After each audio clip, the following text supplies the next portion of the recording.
5 August স্বৈরাচার হাসিনার পতনের পর যেখানে আমাদের ঐক্যবদ্ধভাবে দেশটাকে গড়ে তুলবার কথা ছিল, সেখানে 15.5 বছরের শেখ হাসিনার স্বৈরাচারী শাসন আমলের নিপীড়িত বিএনপি নিপীড়কের ভূমিকায় অবতীর্ণ হয়েছে।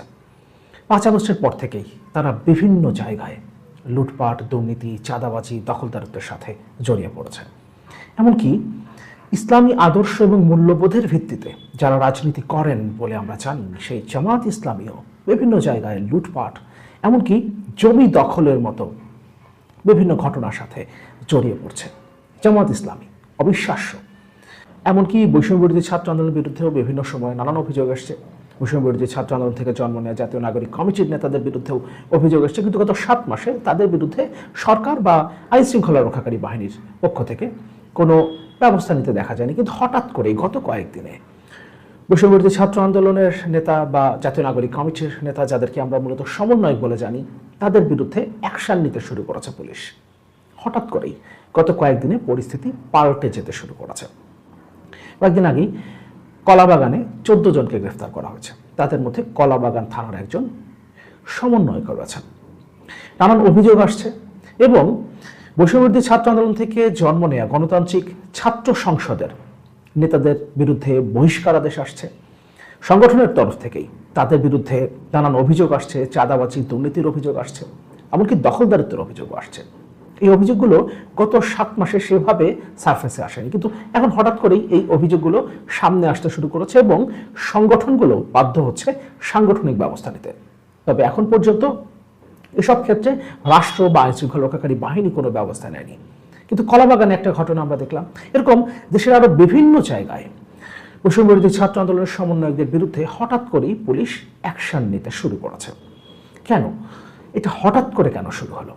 নাহিদ ইসলাম কয়েকদিন আগে জাতীয় নাগরিক পার্টির একটা সংবাদ সম্মেলনে মন্তব্য করেছিলেন, যেহেতু বৈষম্যবিরোধী ছাত্র আন্দোলন এবং জাতীয় নাগরিক কমিটি মিলে একটা রাজনৈতিক দল জাতীয় নাগরিক পার্টির জন্ম হয়েছে, ফলে এখন এই দুটো সংগঠনের আর কোনো এক্সিস্টেন্স নেই। ফলে সমন্বয়ক পরিচয়ে কেউ যদি কোনো অপকর্মের সাথে যুক্ত হয়, আইন শৃঙ্খলা রক্ষাকারী বাহিনী যেন তাদের বিরুদ্ধে ব্যবস্থা নেয়। আমরা একটু দেখি নাহিদ ইসলাম এক্স্যাক্টলি কি বলেছিলেন। বৈষম্যবিরোধী ছাত্র আন্দোলন ও জাতীয় নাগরিক কমিটির উদ্যোগে একটি রাজনৈতিক দল তৈরি হয়েছে বলে বৈষম্যবিরোধী বা সমন্বয়ক বলে যে পরিচয়টা এখন আর এক্সিস্ট করে না সেই অর্থে।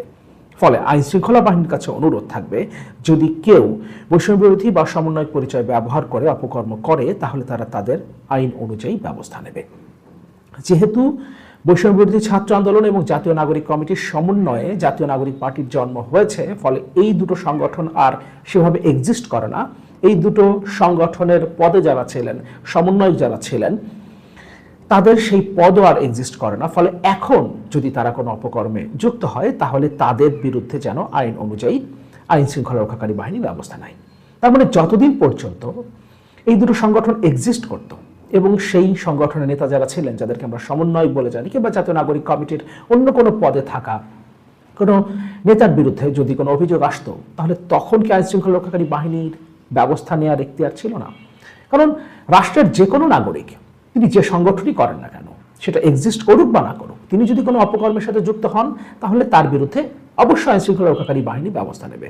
তাহলে জাতীয় নাগরিক পার্টির আহ্বায়ক নাহিদ ইসলামকে কেন আলাদা করে বলতে হলো, যেহেতু এই পরিচয়টা এখন আর এক্সিস্ট করে না,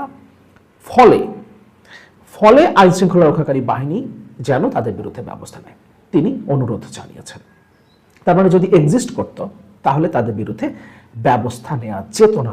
অন্তত নাহিদ ইসলামের এই বক্তব্যে এবং সেখানে তিনি যে শর্তের কথা বলেছেন, যেহেতু এক্সিস্ট করে না, ফলে এর মধ্য দিয়ে আমরা এটা ধরে নিতে পারি। অর্থাৎ এতদিন তাদের জন্য একটা দায় মুক্তি ছিল, একটা ইন্ডেমনিটি ছিল। শেখ হাসিনা শাসন আমলে আমাদের নিশ্চয়ই মনে আছে, নানা ধরনের ইন্ডেমনিটির মাধ্যমে তার অলিগারদের লুটপাটের ব্যবস্থা করে দিতেন। এমন একটা কুখ্যাত ইন্ডেমনিটি আইন ছিল বিদ্যুৎ খাতে, যেটাকে ব্যবহার করে 1 লক্ষ কোটি টাকারও বেশি লোপাট করা হয়েছে। এরকম ইন্ডেমনিটি সম্ভবত দেয়া ছিল, যে ইন্ডেমনিটি বা দায় মুক্তি তুলে নিলেন নাহিদ ইসলাম, এবং এক্স্যাক্টলি তারপর থেকেই আমরা দেখতে শুরু করলাম আইন শৃঙ্খলা রক্ষাকারী বাহিনী সমন্বয়কদের বিরুদ্ধে বা বৈষম্যবিরোধী ছাত্র আন্দোলন এবং জাতীয় নাগরিক কমিটির নেতাদের বিরুদ্ধে বা সেই পরিচয় ব্যবহার করে যেখানে যেখানে অপকর্ম হচ্ছে তার বিরুদ্ধে অ্যাকশন নিতে শুরু করছে। তার মানে গত 7 মাসে এই পরিচয় ব্যবহার করে যে অপকর্মগুলো হয়েছে, সেগুলো হয়তো আমাদের সামনে আসেনি, কিংবা যেগুলো সামনে আসছে সেসব ক্ষেত্রে আমরা কোনো ব্যবস্থা নিতে দেখিনি। এখন কোনো কোনো ক্ষেত্রে সাংগঠনিক ব্যবস্থা নেওয়া হচ্ছে, এবং হঠাৎ করে নাহিদ ইসলামের এই মন্তব্যের পর আইন শৃঙ্খলা রক্ষাকারী বাহিনী, বিশেষ করে পুলিশ, সমন্বয়কদের বিরুদ্ধে ব্যবস্থা নিতে শুরু করেছে। 5 আগস্টের পর থেকে বিএনপি তো বিভিন্ন রকম চাঁদাবাজি, দুর্নীতি, লুটপাটের সাথে জড়িয়ে পড়েছে, সেটা আমরা সবাই জানি।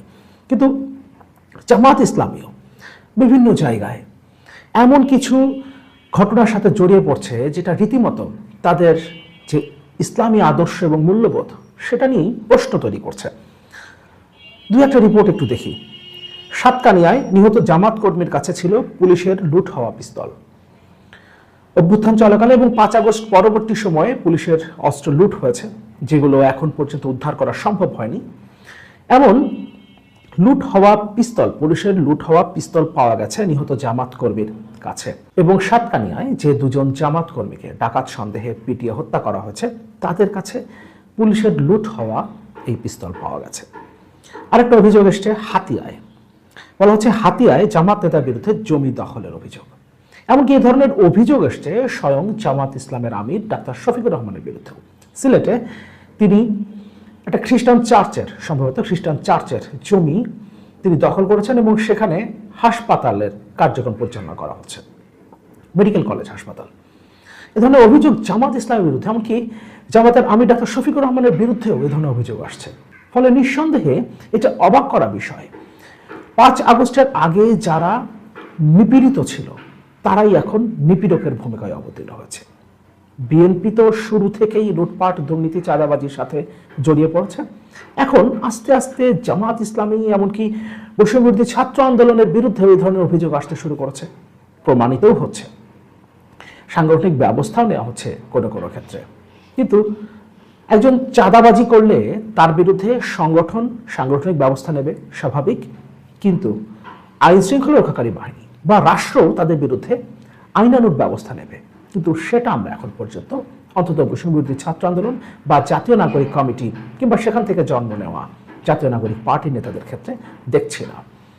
কলাবাগানে প্রথম শুরু হয়েছে, এবং এখন আস্তে আস্তে, বিশেষ করে নাহিদ ইসলামের মন্তব্যের পর, সারা দেশে সমন্বয়কদের বিরুদ্ধে পুলিশ ব্যবস্থা নিতে শুরু করেছে। কিন্তু হঠাৎ করে পুলিশের এই তৎপরতায় প্রশ্ন তৈরি হয়, এর পেছনেও কি কোনো ষড়যন্ত্র বা মতলব আছে?